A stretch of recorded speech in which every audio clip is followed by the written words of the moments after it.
네, 우리는 계속해서 매일 성경의 순서에 따라 이 오바댜서를 묵상하고 있습니다. 오바댜는 에돔에 대한 심판의 내용으로 이루어져 있습니다. 성경은 에돔이 심판을 받는 이유를 크게 두 가지로 나누어서 설명을 합니다. 첫 번째 이유는 에돔의 교만이 문제였다고 말씀이 이야기를 합니다. 우리가 어제 살펴본 1절에서 9절에 그 이야기가 기록이 되어 있는데, 에돔의 그 교만에는 몇 가지 좀 이유가 있었습니다. 첫 번째로는 에돔이 지리적 요충지의 자리를 잡고 있어서 에돔 사람들은 그 지리적 이점을 확실하게 활용하여서 무역을 통해 꽤나 많은 부를 축적했던 것으로 보입니다. 그리고 에돔은 해발 1500m에 아주 고지대에 자리 잡고 있었습니다. 그래서 그와 같은 지리적인 이점이 있었기 때문에 천연 요새를 형성하고 외부의 어떤 어려움으로부터 자신들을 스스로 안전하게 지킬 수 있다, 이렇게 생각했던 것이죠. 그런데 성경은 이것이 문제라고 이야기를 합니다. 부와 안전을 너무 의지했던 나머지 이 에돔이 교만하게 되어버렸습니다. 그리고 이 교만이 에돔이 심판을 받는 첫 번째 이유가 되었던 것이죠. 그렇다면 에돔이 심판을 받는 두 번째 이유는 무엇일까요? 오늘 말씀 10절에서 14절이 그 이유에 대해서 이야기를 하고 있습니다. 오늘 말씀 10절을 띄워주시면 제가 읽어드리겠습니다.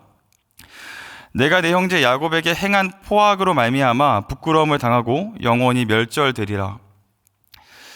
에돔이 심판을 받는 두 번째 이유는 에돔의 이웃이자 형제였던 야곱, 그러니까는 남유다와 이스라엘과 관련된 어떤 일로부터 비롯된다는 사실을 우리가 확인해 볼 수가 있습니다. 그렇다면 이 두 국가 사이에 어떤 일을 통해서 말씀은 우리에게 이와 같이 이야기를 하고 있는 것일까요? 우리는 좀 시대적 배경에 대해서 먼저 이해해 볼 필요가 있는 것 같습니다. 사실 오바댜서 안에는 당시의 시대적 배경이 언제인지를 명시적으로 적어놓고 있지를 않습니다. 그러나 우리는 이 성경 내부의 증언들, 성경 안에서 내용을 확인한다고 했을 때 이 당시가 어떠한 시대적 배경을 갖고 있는지를 확인해 볼 수가 있는 것이죠. 시편 137편 7절 말씀을 우리가 같이 읽겠습니다. 시작. 여호와여, 예루살렘이 멸망하던 날을 기억하시고 에돔 자손을 치소서. 그들의 말이 헐어버리라 그 기초까지 헐어버리라 하였나이다. 본 시편은 그 남유다가 주전 587년에 이 바벨론에 의해서 멸망당할 때, 특별히 이 예루살렘 성전이 함락당할 때를 배경으로 하고 있습니다. 오늘 본문의 내용을, 시편의 내용을 바꾸어서 우리가 이해를 해본다면 당시의 시대상을 이해해 볼 수가 있는데요.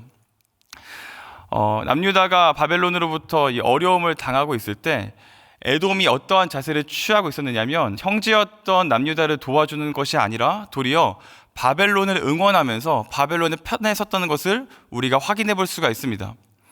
실제로 성경 전체의 내용들을 통해서 볼 때 이 에돔은 남유다가 수탈을 당하고 있을 때 도와주기보다는 오히려 그 틈을 활용하여서 남부에 있는 성읍들을 차지하고 거기에 있는 주민들을 내쫓는 것을 우리가 확인해 볼 수가 있는 것이죠.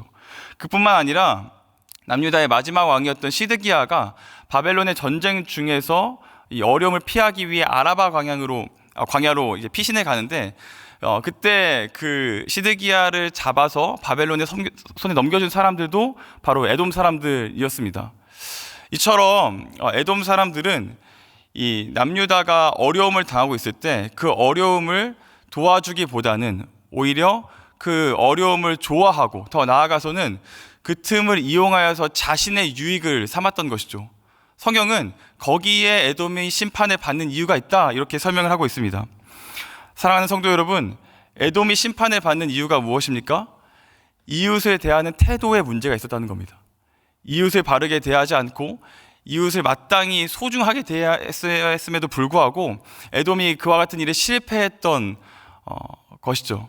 그래서 10절에서 14절의 내용을 보면 계속해서 모모하지 않을 것이며 이런 표현들이 반복된다는 것을 우리가 알 수 있습니다. 이 표현은 이 히브리어 원어로 보면 일종의 은유를 가지고 있는 시인데, 그 내용을 조금 더 우리의 삶에 와닿게 번역을 해본다면 이렇게 이야기해 볼 수 있습니다. 너가 그렇게 해서는 안 됐다. 너가 그러한 자세로 그처럼 이웃을 대하면 안 됐다. 이제 이렇게 해석을 해볼 수가 있는 것이죠. 형제이자 이웃이었던 유대 사회를 돕지 않았던 에돔에게 하나님이 굉장히 강하게 질책하고 있다는 사실을 우리가 말씀을 통해서 확인해 볼 수가 있습니다. 사랑하는 여러분, 어쩌면 오늘 같은 본문을 우리가 마주할 때 우리는 나는 이 정도까지는 아닌데 라고 하면서 우리 자신과 에돔을 멀리 분리시켜 보고 싶은 마음이 있을지도 모르겠습니다. 내가 아무리 이웃을 바르게 사랑하지 못한다고 한들 그 사람이 갖고 있는 어려움을 나의 기쁨으로 삼거나 그 사람의 어려움을 나의 유익으로 연결시키진 않았다고 마음을 갖고 싶은 것이 우리 인간의 본성이라는 것이죠. 그러나 그런 우리를 향해서 말씀은 이렇게 이야기하고 있습니다. 10절과 12절에 보면 포악의 행동 중에서 멀리 서서 지켜본 것도 포악과 동등하다 이렇게 이야기합니다. 그리고 더 나아가서 방관하는 것 역시 그 포악의 행동 중에 하나로 여긴다고 말씀 이야기하는 것이죠. 이것이 무엇을 의미합니까? 폭력을 행사하고 가진 것을 수탈한 것과 멀리 서서 지켜보고 방관한 것이 크게 다르지 않다고 말씀이 우리에게 이야기하고 있는 것이죠. 사랑하는 성도 여러분, 우리가 이웃을 어떠한 자세로 대해야 하는지를 오늘 이 아침 말씀을 통해서 확인해 볼 수가 있습니다. 여러분은 여러분의 이웃이 겪고 있는 어려움과 이웃이 놓여있는 그 상황에 대해서 얼마나 가까이 하시고 그들에게 여러분의 시선과 마음을 두고 계십니까? 우리가 잘 알고 있는 로마서 12장 15절 말씀은 복음 안에 있는 사람들이 이웃을 어떠한 자세로 대해야 되는지를 이야기해주고 있습니다. 어떻게 대해야 된다고 이야기합니까? 기뻐하는 자들과 함께 기뻐하고 우는 자들과 함께 울어주는 것이죠. 여러분, 어떠한 사람이 기뻐하는 사람들과 더불어 기뻐하고 우는 사람들과 함께 울 수가 있을까요?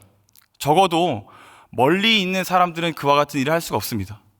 그 사람에게 시선과 마음을 두지 않는 사람들은 절대로 함께 기뻐하거나 슬퍼할 수 없다는 것이죠. 사랑하는 성도 여러분, 여러분들의 이웃에게 한 걸음 더 다가가야 합니다. 여러분 주변에 있는 어려움에 처한 사람들의 일을 방관해서는 안 됩니다. 그들의 어려움이 나의 어려움이 되고 그들의 놓인 상황이 나의 상황이 되어서 그들의 삶과 더불어 살아가는 것을 오늘 말씀이 우리에게 요구하고 있습니다. 그리고 그렇게 가까이 서서 다가서는 것, 그리고 그 인생 가운데 찾아가 신음하고 있는 일을 안아주는 것이 바로 우리가 이 자리에 있을 수 있는 예수 그리스도의 사랑의 방식이라고 말씀을 이야기하는 것이죠. 소망하기는 이번 한 주도 여러분들이 놓인 상황과 환경 속에서 이웃들의 어려움을 멀리 두지 않고 방관하지 않고 함께 더불어 슬퍼하고 기뻐할 수 있는 우리 모두가 되기를 주님의 이름으로 축원합니다. 에돔을 향해 그 심판의 내용을 전하던 오바댜서는 이제 그 주제가 좀 전환되기를 시작합니다. 15절에서 에돔에 대한 심판에 대한 내용만을 기록하지 않고 이제 만국을 향해서 온 열방을 향해서 심판의 메시지를 전하고 있는 것이죠. 오늘 말씀 15절 말씀인데요, 우리 같이 좀 읽겠습니다. 읽어주세요. 시작. 여호와께서 만국을 벌할 날이 가까웠나니 내가 행한 대로 너도 받을 것인즉 내가 행한 것이 내 머리로 돌아갈 것이라. 오바댜서는 이제 에돔뿐만 아니라 에돔과 같이 행동하는, 에돔의 삶의 자세를 취하는 모든 민족과 열방이 동등하게 심판당할 것이라고 이야기하고 있습니다. 그렇다면 우리가 좀 질문을 해봐야 되는 게, 왜 이토록 짧은 21절밖에 되지 않는 이 본문 속에서 갑자기 그 에돔을 향한 메시지에서 열방을 향한 메시지로 전환이 되는지를 좀 질문하고 생각해 볼 필요가 있을 것 같습니다. 왜 이와 같은 전환이 필요했던 것일까요? 많은 학자들은 이와 같은 전환의 지점에서 이 에돔이라는 나라의 단어, 그 단어가 갖고 있는 철자와 어근, 그리고 이 모든 인류와 사람을 뜻하는 히브리어 단어 아담이 가지고 있는 철자와 어근이 같다는 사실을 주목합니다. 그러니까 에돔이라는 나라의 그 스펠링과 인류를 말하는 히브리어 단어의 스펠링이 완전히 같다는 것이죠. 이것을 통해서 많은 학자들이 이야기하길 에돔은 하나의 예시이고 그 예시 안에 아담 안에서 실패한 우리 모든 인류가 포함되어 있다고 그렇게 이야기를 합니다. 그러니까 아담으로부터 비롯되어서 원죄를 갖고 있는 우리 모두는 우리가 지은 죄에 응당한 대가를 치루어서 심판을 받을 수 없는 상황 가운데 놓였다, 이렇게 이야기하고 있는 것이죠. 그런데 이렇게 보면 오늘 본문이 그냥 심판의 메시지로 종결되는 것 같지만 모든 소선지서가 그러하듯이 오바댜서 역시 이 심판을 넘어선 회복에 더 초점을 맞추고 있다는 사실을 우리가 확인해 볼 수가 있습니다. 오늘 말씀 17절 말씀인데요. 우리 같이 읽겠습니다. 읽으세요. 시작. 오직 시온산에서 피할 자가 있으리니 그 산이 거룩할 것이요 야곱 족속은 자기의 기업을 누릴 것이며. 17절에서 21절까지의 말씀을 보면 모든 민족과 열방이 심판에 당하는 이 엄중한 상황 속에서도 은혜와 회복이 약속된 사람들이 있다고 이야기하고 있습니다. 어떤 사람들이 회복을 받습니까? 시온산으로 피하는 사람들, 시온산으로 향하는 사람들에게는 이 회복이 약속되어 있다고 말씀이 이야기하고 있습니다. 여기서 이 시온산으로 피하는 사람들은 1차적으로 본문 당시에 이 아주 어려움 가운데 놓였던 이스라엘 백성들을 의미한다고 이야기할 수 있습니다. 그러나 성경이 이 만국에 대한, 열방에 대한 심판을 이야기하는 것만큼 성경 전체가 이야기하는 것은 이스라엘을 넘어선 열방 전체의 회복이라는 사실을 우리가 앞선 본문들을 통해서 확인해 볼 수가 있습니다. 그리고 그 열방이 회복되는 목록 안에는 놀랍게도 오늘 심판의 대상이 되었던 에돔도 포함되어 있다는 것을 우리가 확인해 볼 수가 있는 것이죠. 아모스서 9장 11절에서 12절 말씀인데요. 제가 읽어드리겠습니다. 그날에 내가 다윗의 무너진 장막을 일으키고 그것들의 틈을 막으며 그 허물어진 것을 일으켜서 옛적과 같이 세우고 그들이 에돔의 남은 자와 내 이름으로 일컫는 만국을 기업으로 얻게 하리라. 이 일을 행하시는 이는 여호와의 말씀이니라. 여러분, 그 12권으로 이루어진 소선지서를 읽는 좋은 방식 중에 하나는 그것을 권별로 읽는 것이 아니라 한 권의 책처럼 통전적으로 읽는 것입니다. 그렇게 읽어나갈 때 우리는 그 선지서 안에 기록된 하나님의 심판과 회복의 메시지가 어떠한 것을 가르치고 있는지를 명확하게 이해할 수가 있는 것이죠. 오바댜서도 마찬가지입니다. 오바댜서 자체로 읽기보다는 앞선 맥락들을 통해서 우리는 오바댜서가 정말 이야기하고자 하는 것이 무엇인지를 확인해 볼 수가 있습니다. 많은 학자들이 이 오바댜서의 위치, 오바댜서가 자리 잡고 있는 그 배열의 순서를 보면서 오바댜서는 이 아모스의 마지막 말씀인 9장 11절과 12절 말씀을 더 정확하고 구체적으로 설명하는 데 그 쓰인 목적이 있다라고 이야기를 합니다. 그러면 이제 아모스서가 어떻게 종결되고 있습니까? 어떻게 끝맺음을 하고 있습니까? 에돔을 하나님의 이름으로 일컫는 백성 목록에 포함시키면서 끝나고 있습니다. 이게 굉장히 놀라운 일입니다. 왜냐하면 하나님의 백성으로 일컫는다라는 것은 이스라엘만을 의미했습니다. 그런데 아모스서는 마지막에 들어서서 하나님의 백성인 이스라엘과 이 에돔이 동등되게 취급받을 때가 온다라고 이야기를 한다는 것이죠. 이게 굉장히 놀라운 일이 아닐 수가 없습니다. 그렇다면 어떠할 때, 언제 에돔은 이스라엘과 같은 상황으로 놓이게 되는 것일까요? 언제 언약 백성으로 인정받을 수가 있는 것일까요? 우리는 여기서 17절에 기록된 오직 시온산에 피할 자가 있다라는 부분을 주목해서 이해해 볼 필요가 있습니다. 여러분, 시온산은 어떤 곳입니까? 시온산은 하나님이 계신 곳이며 언약이 있는 곳이고 나중에 들어서는 성전이 있는 곳입니다. 그와 같은 시온산에서 어떤 일이 벌어지는지를 오늘 우리가 살펴보고 있는 오바댜서와 상당히 닮아 있는 시편 2편을 통해서 확인해 볼 수가 있습니다. 우리 시편 2편 6절에서 9절 말씀인데요. 제가 읽고 여러분이 읽고 한 절씩 읽고 마지막 절 같이 읽겠습니다. 제가 먼저 읽겠습니다. 내가 나의 왕을 내 거룩한 산 시온에 세웠다 하시리로다.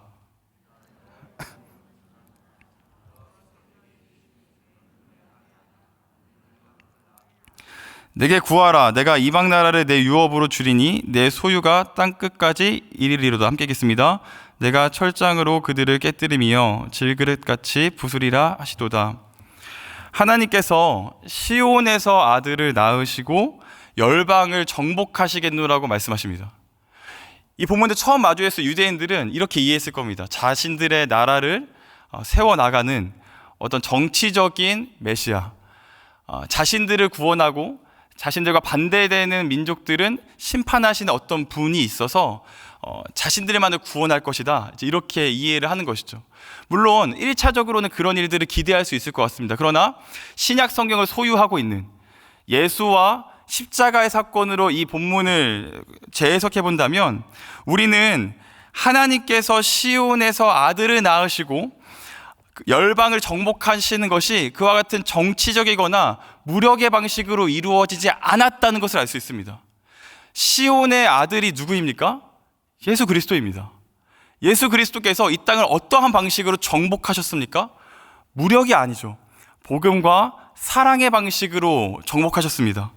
그러니까 그 아들이 심판주로 오시기에 앞서서 먼저 열방에 임해야 하는 심판을 스스로 취했다는 것을 이야기하고 있습니다.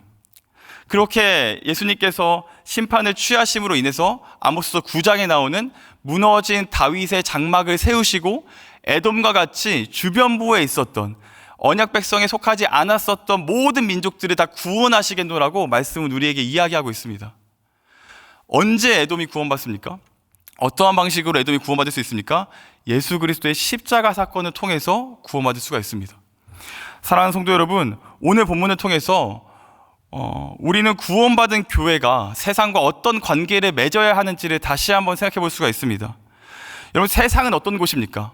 우리는 세상을 이렇게 뭔가 관계하면 안 되는 곳, 뭔가 이렇게 버림받은 곳, 하나님이 심판하셔야 되는 곳으로 이해하는 경우가 우리 어떤 전통적인 사상 가운데 존재하는 것 같습니다. 그러나 여러분, 세상은 그렇게 이해되는 곳이 아닙니다.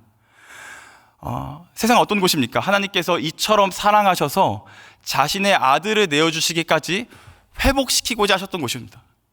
자신의 아들을 내어주셔서 심판당하게 하시고 그 심판으로 인해서 끝까지 포기하지 않고 회복시키려고 하는 곳, 그것이 바로 세상이라는 것이죠.